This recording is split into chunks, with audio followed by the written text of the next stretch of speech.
Oke Sobat Mobilku, balik lagi sama gue Ulung Putra Windy di channel mobilku.com. Hari ini masih di IMS kok, kita masih perputaran masih di IMS, tapi hari ini kita ada di boothnya Chery. Mana sih tulisannya? Jauh ya.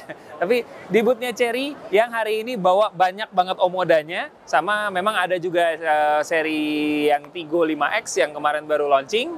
Ya, nanti kita akan explore beberapa unit-unit yang memang ada di boothnya Chery di IMS ya. Tapi memang yang jadi hero-nya mereka saat ini adalah yaitu ini, Omoda 5 EV ya nyebutnya, atau Omoda E5 sebenarnya. Jadi ini namingnya mereka untuk EV-nya mereka. Kalau udah pernah dengar soal masalah Omoda GT, ya Omoda 5 GT, Omoda 5 yang bentuknya apa lagi gitu ya. Jadi emang sudah banyak mungkin kalau orang ya kontroversinya pada pakai Chery Omoda tuh seperti apa gitu ya. Yang dibilang awalnya pertama underpower, terus tiba-tiba dibawa seri GT yang memang ada turbonya, terus tiba-tiba mereka bawa versi listrik. Nah ini bentuknya kayak gimana sih? Yuk kita lihat bareng-bareng sebenarnya dari sini. Ini jujur gue suka. Ini ganteng banget sih depannya. Ya mungkin sama mobil-mobil yang lain, tapi ini ya apa ya, kita misahin LED-nya, ini bener-bener proporsinya pas banget.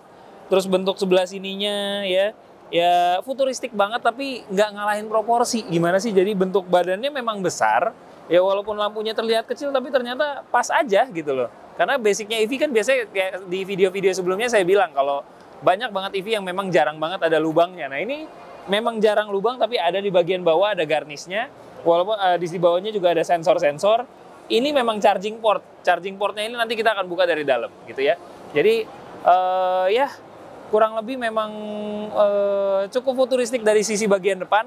Plus kalau untuk masalah jarak ya, ini memang jarak mobil ini diklaim WLTP-nya atau 0 sampai maksudnya total kilometernya itu kurang lebih di 430 km. Kalau memang ada penambahan ya biasanya dibilang kotor-kotornya ya. Kotor-kotornya sampai 500 km, tapi kayaknya nggak mungkin juga sih karena pasti di flat lah ya namanya baterai gitu ya.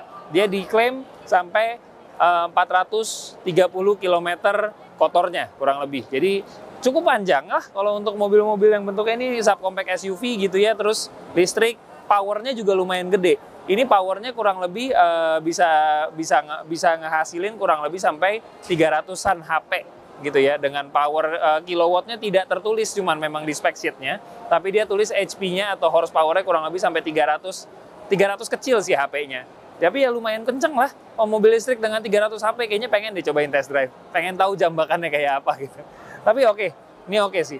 Dan lari ke sisi samping, nanti kita akan coba buka charging portnya. Setahu saya itu Type 2 juga.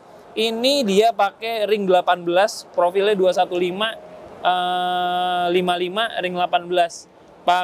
Mereknya dia pakai Kumho Exta gitu ya. Jadi ini lumayan oke bentuknya. Ini yang berbeda kalau misalnya di versi yang Omoda yang sebelumnya, GT ataupun yang apa, itu bentuknya kipas dan bolong-bolong, kelihatannya sporty dengan dual tone, hitam, merah, atau warna apa gitu ya.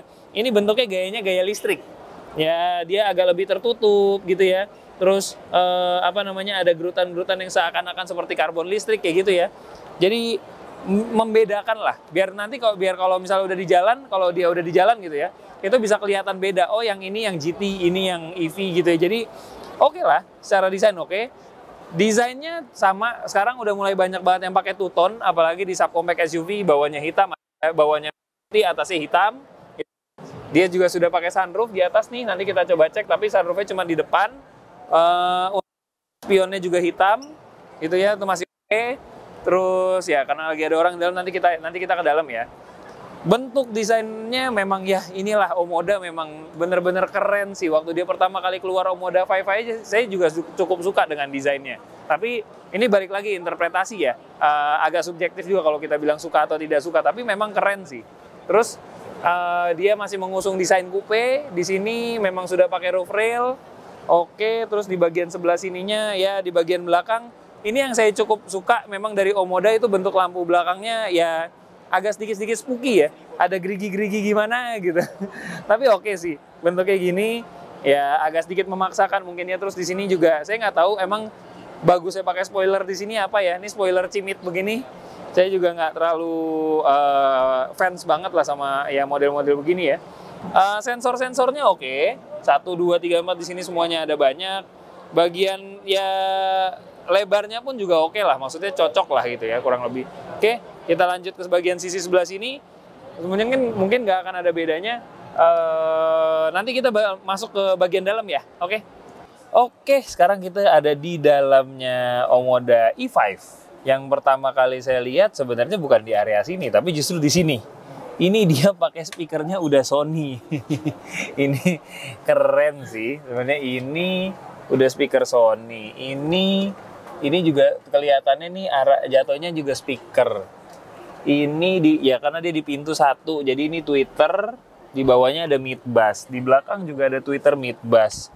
Ini sih bisa dibilang konsepnya full range ya, full range audio dan keren sih. Saya benar-benar baru masuk jujur ke Omoda E5. Kok kayak agak sedikit fall in love gitu ya. Jadi bentuknya juga keren. Maksudnya di luar kayaknya mungkin cuma only two tone, nggak ada apa-apa. Tapi di dalamnya bentuknya warnanya biru navy. Dalamnya juga di sini high console gitu ya, warnanya beige. Asik sih ini mobil kelihatannya. Nah, terus ini didorong, isinya udah ada ini NFC nih harusnya nih. Iya ini wireless charging. Ini konsol untuk tempat minum. Ini ya pengaturan segala macam ya. Ini untuk hazard, ini mode. Ini kayaknya drive mode ya harusnya. Cuman ini karena lagi nggak nyala nggak tahu. Ini AC. Ini juga start stop engine sebenarnya harusnya, ya kan? Nah iya bener, ini harusnya start stop engine nih. Kalau diinjak rem, nah kan, bener kan? Start stop engine tuh. Terus AC-nya mendadak nyala. Ini ini kayaknya lampu. Lucu nih. Jadi banyak yang agak lumayan lucu. Nah kalau ini udah nyala, kita bisa lihat nih pengaturan temperatur segala macam. Kipasnya berapa ini segala macam ada di sini nih. Ini kita buat agak lebih pelan aja dikit. Ya pengaturan temperatur ada di sini gitu ya. Terus ya ini untuk anginnya, arah anginnya seperti apa. Untuk kursinya, nah tuh ini ada ventilated seat juga, ini ada cooling seat nih. Ini buat driver tapi nggak nyala karena lagi nggak nyala mesinnya. Settingnya ada Eco, Comfort, Strong, ini untuk AC-nya. Jadi ada tiga mode juga, mau dia Eco, mau dia Strong juga ya kenceng banget, atau yang Comfort aja, cukup nyantai aja kayak gitu. Jadi ini sih lumayan seru ya sebenarnya menurut saya ini mobil. Terus beberapa pengaturan lainnya, kita coba lihat. Oh ya, ini ada musical rhythm, ada warna ambient light-nya gitu ya. Ini bisa diganti-ganti.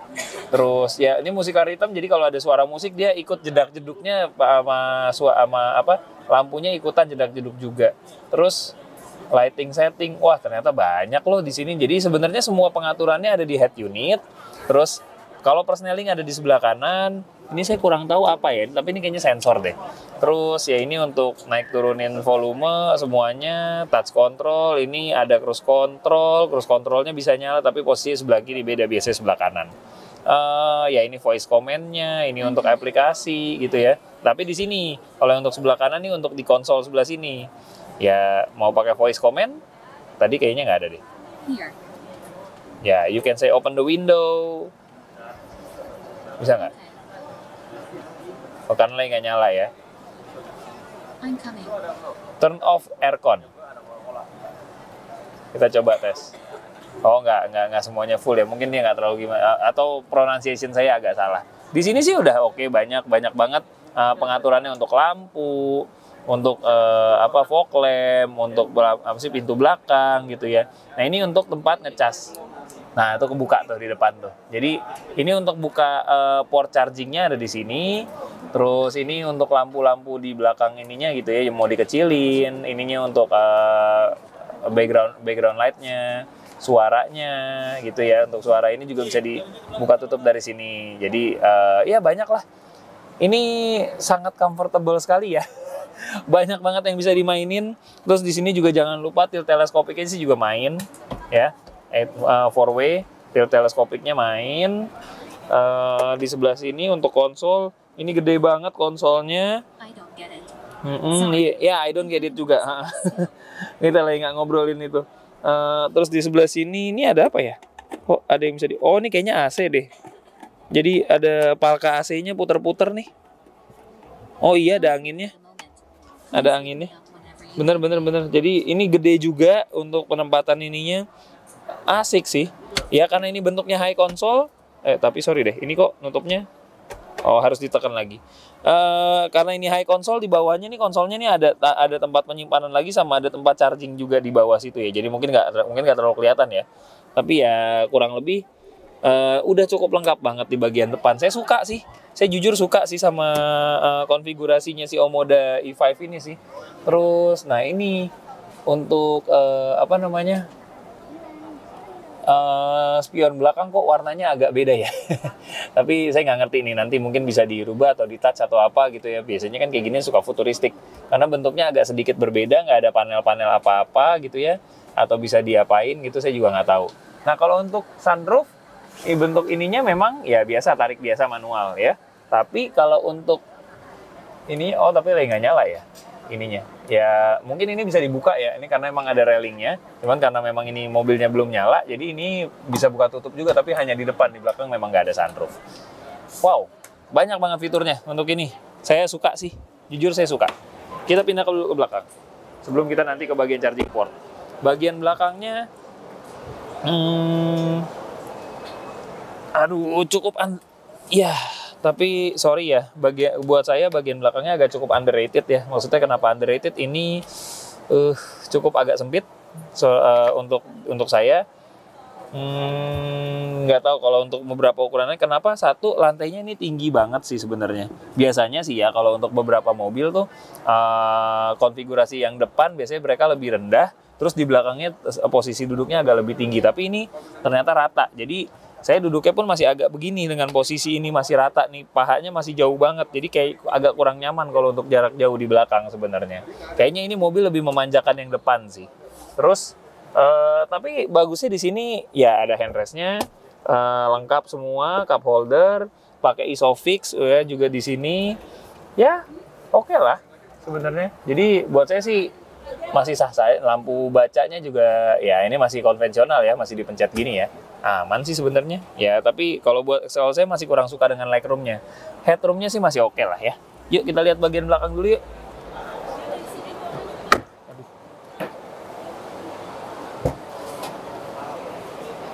Wow, oke. Dia memang menyediakan yang ya vehicle to VTOL-nya lah ya. Jadi bisa nantinya begini, kalau dicolok dari dari chargernya di depan. Nah ini ntar bisa dicolok lagi keluar, entah itu ke laptop atau apa. Dan dia juga ada charger port untuk USB-A dan USB-C. Nah ini emang lengkap sih. Ada ya breakernya juga, kalau misalnya dia ada apa-apa di breaker dari sini. Biar safety, takutnya ada konslet sih. Kan kadang-kadang suka konslet. Makanya di beberapa stop kontak yang mahal tuh suka ada breakernya. Gitu. Di sini ada charging port juga 12 volt, mungkin untuk beberapa hal tertentu. Nah, di sini ya oke. Ini apa ya? Oh, tire sealer. Jadi kalau misalnya bannya bocor, kayaknya bisa pertolongan pertamanya pakai ini dulu sih. Tapi ini datangnya dari Chery langsung loh. Ini baru lihat sih saya sih kalau untuk hal kayak gini nih.